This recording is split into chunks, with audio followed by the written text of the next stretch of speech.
about the three components that we talked about earlier: generating traffic, communicating your idea, measuring intent. And you can kind of like choose your own adventure for each of these buckets, and you can come up with your own configuration, and your experiment kind of like falls out of it. I know what you're thinking. How do I choose which one is which? We're going to have a whole module on that. I just wanted to kind of like share this so that you get a sense of kind of where we're driving towards.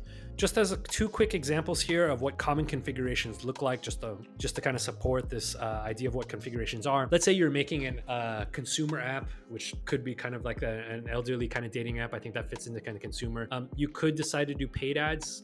Maybe you do it on Facebook, elderly people on Facebook. You target a specific kind of like age group. Maybe you make a website to communicate your idea. So you run ads, you drive people from those ads into a website. And then maybe on your website for measuring interest, you have a sign up form.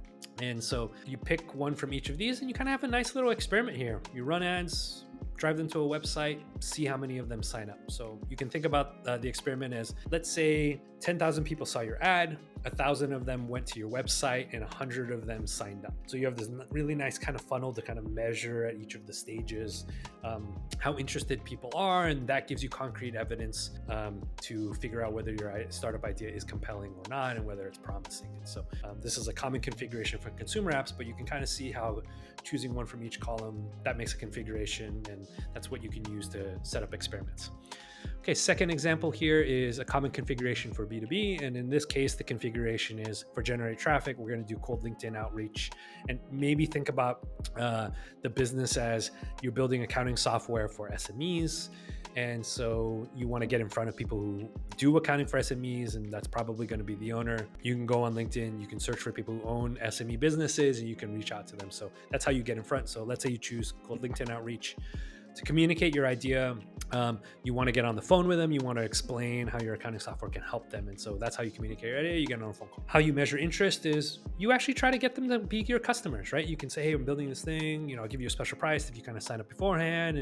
And that is a good measure of interest of and whether they're going to be want to use your product or not. So again, quick configuration here: LinkedIn outreach, phone call into customers. Let's say you reach out to 100 people on LinkedIn. So you get on 10 phone calls, you get one customer. Again, you have this nice little experiment generating kind of like real world evidence on your startup idea.